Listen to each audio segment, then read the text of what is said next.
Olá, primeiro ano. Então, nessa semana, o professor passa as orientações a respeito do seminário de metabolismo celular. O grupo de vocês, então, ficou encarregado com a respiração celular. E o professor passou aqui para vocês, né, um roteiro. Eu vou compartilhar a tela.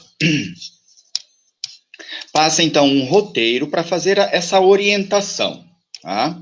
Então, alunos aqui, né? Vocês já receberam, eu espero que na semana anterior vocês já tenham distribuído qual aluno vai ficar encarregado de explicar cada um desses tópicos. Os tópicos em amarelo são os tópicos mais importantes, portanto, nós temos 5 tópicos de relevância maior, e conforme o número de alunos que tem aí no seu grupo, vocês podem ir agregando o tópico 6, 7, 8, porque são curiosidades.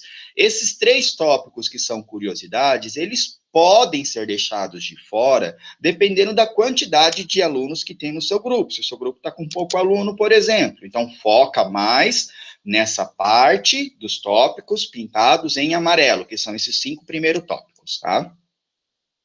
Sobre a visão geral da respiração, ele é um tópico fácil, né? O professor vai explicar aqui para vocês um pouquinho sobre como que é esse tópico. Bem, vocês vão falar de modo geral o que é a respiração celular.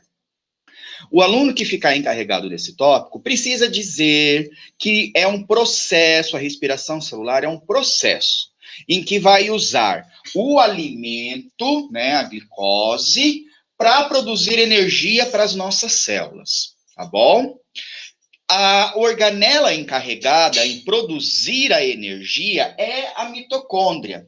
Então, a pessoa desse primeiro tópico vai explicar uma visão geral para os alunos. O que é a respiração celular? É um processo que usa o alimento para produzir energia. Acontece que esta organela aqui, a mitocôndria, ela só consegue produzir a energia na presença de oxigênio. A organela precisa ter o oxigênio para fazer essa energia, que a gente chama de ATP, né? Então, é por esse motivo, por ela depender do oxigênio, é que a gente relaciona a mitocôndria com a respiração celular, tá? Mas aí, tá, professor, mas aí ela respira, e daí que ela respira? Mas vamos prestar atenção no tópico mais importante aqui, né? Que é o quê? Através dessa respiração, é que a célula vai conseguir energia, produção de energia, tá? E para produzir o ATP, então, ela precisa ter o alimento, logicamente, né? Porque ela vai degradar isso, mas precisa ter o oxigênio.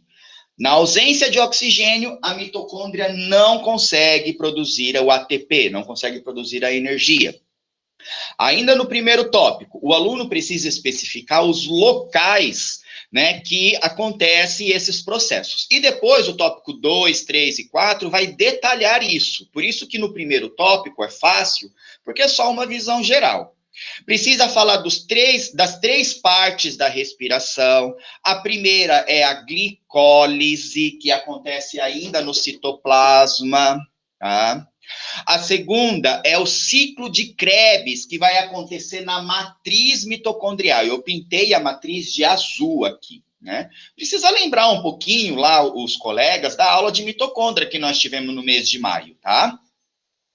Bem, primeiro, glicólise, que acontece no citoplasma. Segundo, ciclo de Krebs, que acontece na matriz da mitocôndria. Terceiro, cadeia transportadora de elétrons, que vai acontecer na crista. A crista é essa invaginação que desce e sobe, né, aqui da mitocôndria. Tá?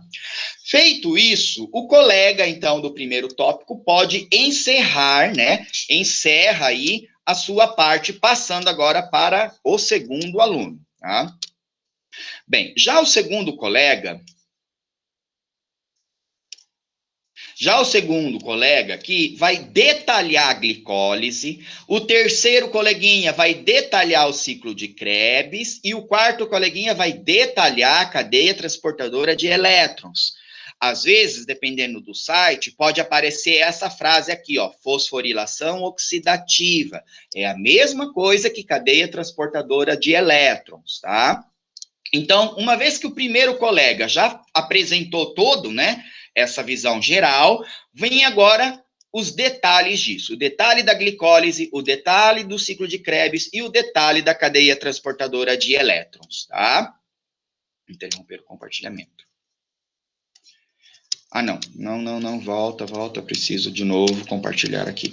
Então, vamos lá, o professor vai explicar para vocês como que acontece esses detalhes, tá?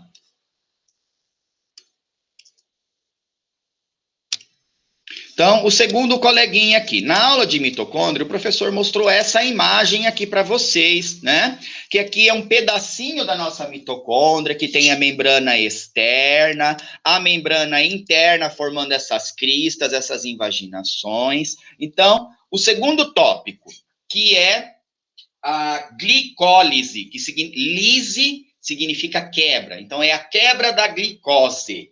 A glicose, ela tem 6 carbonos, né? Primeiramente, a célula precisa absorver esse alimento, né? Aqui no citoplasma, essa glicose de 6 carbonos, ela é quebrada em duas. Ela é quebrada em duas, formando 2 moléculas de 3 carbonos cada. 3 carbonos e 3 carbonos. Esse é o processo da glicólise. Lembre-se que, durante esses 3 passos em sequência, glicólise, ciclo de Krebs, cadeia transportadora de elétrons, é o processo para gerar a energia que a célula precisa, produzir o ATP. Né? Então, começa aqui. Glicólise acontece no citoplasma. Um açúcar contendo 6 carbonos é quebrado em 2 moléculas de 3 carbonos cada um, tá? Muito bem. Essa molécula de 3 carbonos aqui, ela se chama piruvato. Piruvato. Tá? É o nome da molécula de 3 carbonos, tá bom? Esse piruvato, ele vai entrar na mitocôndria. Então, tá vendo aqui, ó? Eu tenho a glicose, quebrou em 2 moléculas de piruvato, cada piruvato tem 3 carbonos, e agora o piruvato vai entrar na matriz da mitocôndria. Aqui é onde o professor pintou de azul, tá? Uma vez que o piruvato entra na matriz da mitocôndria, vai dar início, então, ao ciclo de Krebs. O segundo coleguinha encerra a sua gravação aí, nesse momento, a sua parte. Tá? Esse é o processo da glicólise.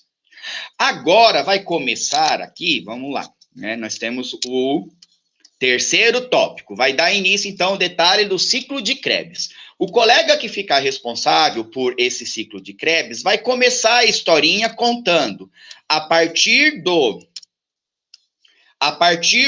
piruvato, né, que agora está ali dentro da mitocôndria, para iniciar, então, o ciclo de Krebs. Bem, esse piruvato de 3 carbonos, que vocês estão vendo aí, ele vai sofrer uma reação química, tá? Então, um desses carbonos, como são 3, né, um desses carbonos, ele vai ser perdido, tá bom? Vai ser perdido e vai ficar só 2 carbonos. Tem 3, um desses 3 é perdido nessa reação química e fica 2 carbonos. Agora, essa molécula de 2 carbonos recebe um outro nome. O nome dele é esse aqui, ó, acetilcoenzima A. Acetilcoenzima A.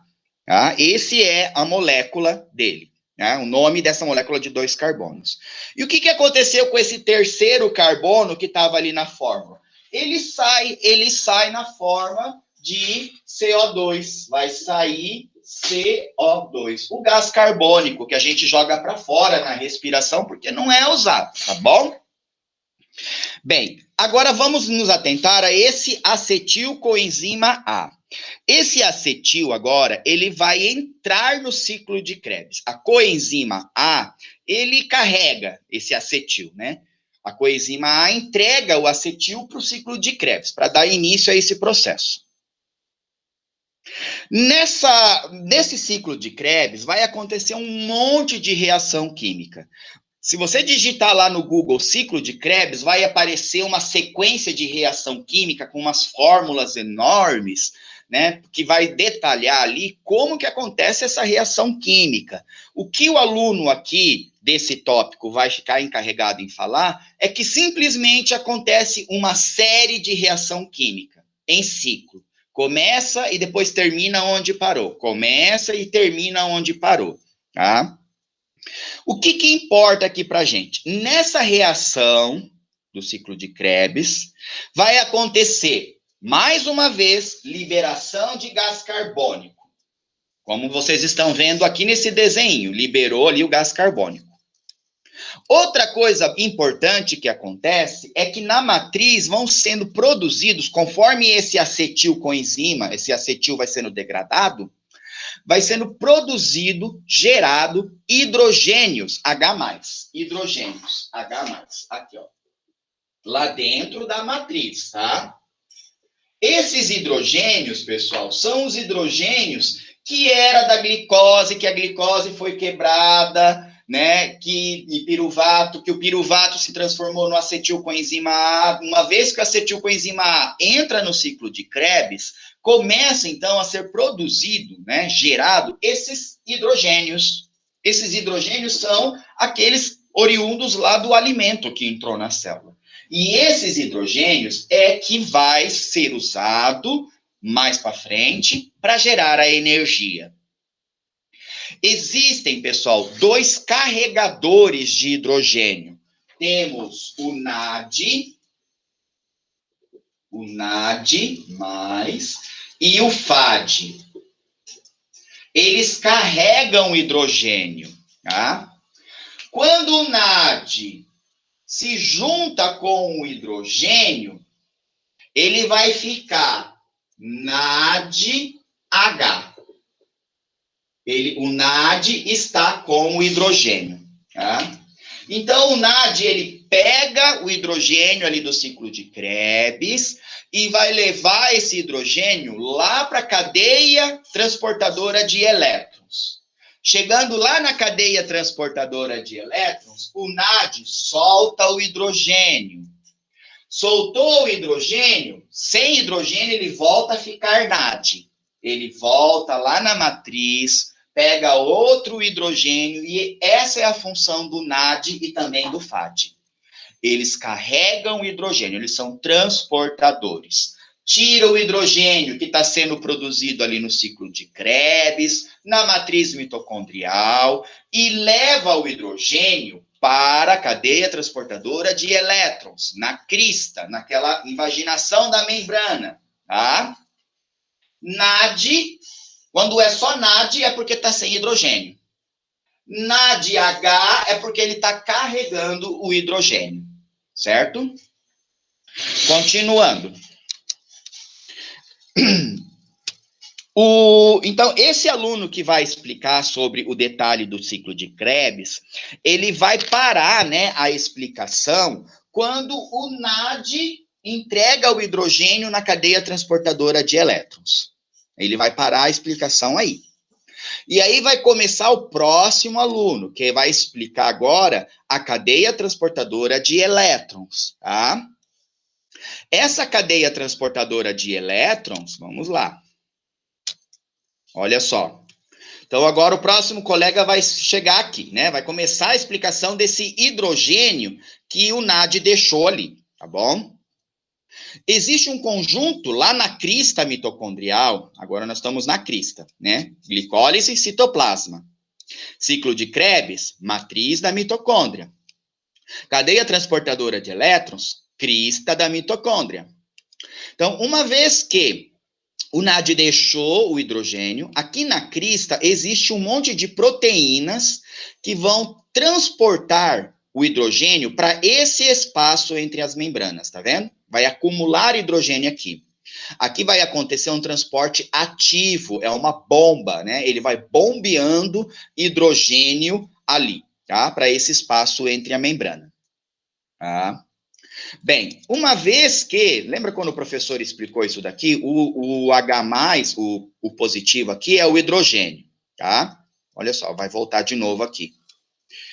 E junto tem um elétron que vai passando, desencadeando essa bomba, né? Conforme ele vai passando por essas proteínas, vai bombeando H+, para acumular H+, nesse espaço aqui, tá? Uma vez, então, que acumulou um monte de hidrogênio aqui, né? E aquele elétron que está passando, ele se junta com o oxigênio. Aqui, ó, o oxigênio na cadeia transportadora de elétrons. Junta com o oxigênio e forma água. Esse oxigênio de nada aqui é que faz toda a mitocôndria trabalhar. É por causa desse detalhezinho do oxigênio que todo esse processo acontece. Sem esse oxigênio, toda a cadeia transportadora de elétrons para de trabalhar, o ciclo de Krebs para de funcionar e aquele piruvato nem entra na mitocôndria, porque sem oxigênio a mitocôndria não serve para nada, tá? Então, precisa ter o oxigênio aqui no finalzinho do processo para que a produção do ATP acontece. Então, vamos lá. Uma vez que acumulou um monte de hidrogênios aqui nesse espaço entre as membranas, esse hidrogênio vai passar para dentro aqui da matriz novamente. Só que ele passa por uma proteína especial. Essa proteína, o nome dela é justamente o que ela faz. Ela sintetiza o ATP. Sintetizar é produzir, tá? Então, como ela sintetiza o ATP, o nome dela é ATP sintase. O nome é o que ela faz, ATP sintase. Tá vendo aqui, ó, ATP sintase. Tem um monte de hidrogênio acumulado aqui. Agora, esses hidrogênios passam por essa ATP sintase e sintetiza, produz o ATP. Tá?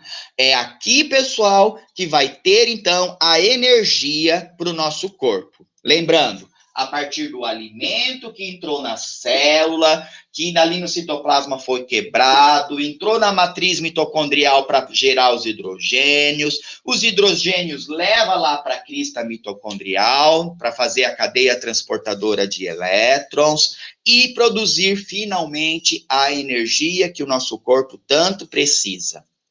É essa a explicação que eu quero no trabalho de vocês. Combinado? Tá? Então, ele produziu aí a energia, certo? Vamos dar continuidade agora. O próximo aluno vai falar um pouquinho sobre o metabolismo e os exercícios aeróbicos. Eu quero que esse aluno explique aqui o que acontece durante o exercício com esse processo que contribui para o seu emagrecimento. Então, eu tenho aqui um link, vamos clicar, né? Vamos permitir, vai abrir aqui um site que o professor está sugerindo a leitura. Aqui, pessoal, nada mais está acontecendo, nada mais é do que você faz o exercício aeróbico. O que é exercício aeróbico? É caminhada, é corrida, é dança, é esteira, é aquele exercício que você soa, né? Por quê? Você está gastando toda a energia do seu corpo. Só que para ter energia, lembre-se que precisa do alimento, isso mesmo. Então, quando você faz atividade física, você precisa de ATP que a mitocôndria produz. Como que a mitocôndria produz isso? Usando o alimento que está estocado. Então, aquele carboidrato que está no nosso corpo, ou então aquele lipídio que está estocadinho aqui, você vai forçar o seu corpo a usar aquele estoque de alimento. Tá? Por isso que quando você faz o exercício físico, aeróbico, você emagrece.